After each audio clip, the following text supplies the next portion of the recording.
Here we want to solve our system by using a matrix. So we notice that both of our equations are written in standard form. The x's are aligned, the y's are aligned, and then the constants are aligned. So let's create our matrix. In the first row, we'll have negative 1/4, 3/5, 2, and the second row will have 2/5, negative 3/10, 1/10. Now remember that the end goal is to get our matrix in this row reduced echelon form, like so. So first, we want to get negative 1/4 to equal 1.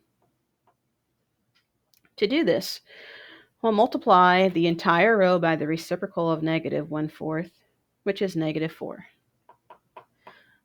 So we have negative 4 times negative 1/4, negative 4 times 3/5, and negative 4 times 2. Well, negative 4 times negative 1/4 is 1, which is what we wanted. Negative 4 times 3/5 is negative 12/5, and negative 4 times 2 is negative 8. And this becomes our new top row. And we'll keep the bottom row the same for now.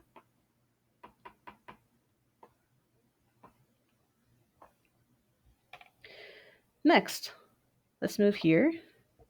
We want to change 2/5 to 0.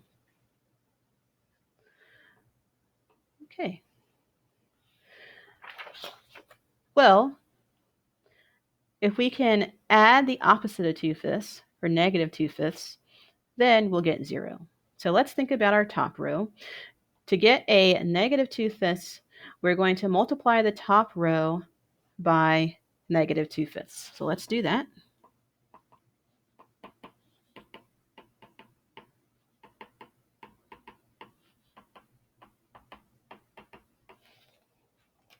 Negative 2/5 times 1 is negative 2/5.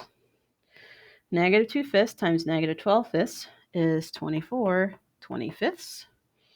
And negative 2/5 times negative 8 is 16/5. Now we'll add that to our bottom row. So our bottom row is the 2/5, negative 3/10, and 1/10. Remember, the goal here was to get 0 in the first position. So let's see.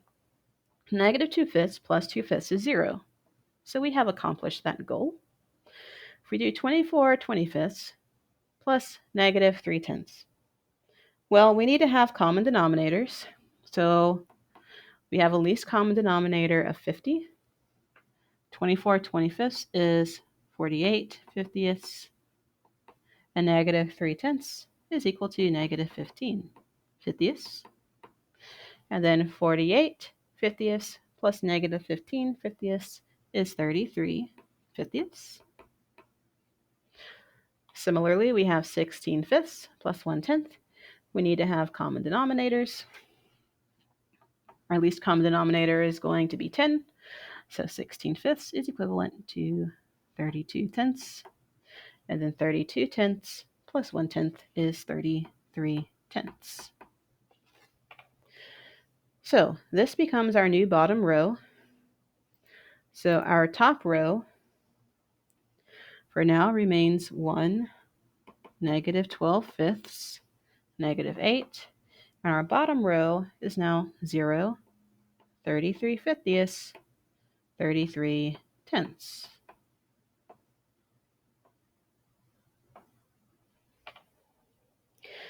Our next goal, let's move to this position. We want that value to change to 1. So the way we can do this is by multiplying the entire bottom row by the reciprocal of 33/50ths, which is 50 33rds. So let's do that. So we have 50 33rds times 0, 50 33rds times 33/50ths, and 50 33rds times 33/10. Well, 50/33 times 0 is 0. 50/33 times 33/50 is 1, which is what we wanted. And then 50/33 times 33/50 is 5. So our bottom row now changes to 0, 1, 5. Our top row remains 1, -12/5, -8 for now.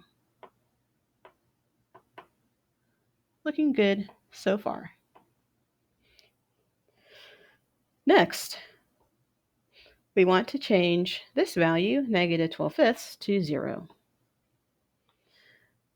Well, how we can get 0 there would be if we added the opposite of -12/5, which is +12/5. And we can get a +12/5 if we multiply the 1 here by 12/5, but we have to multiply the entire bottom equation by 12/5. So we'll do that. So multiplying the entire bottom equation by 12/5. Well, 12/5 times 0 is 0. 12/5 times 1 is 12/5.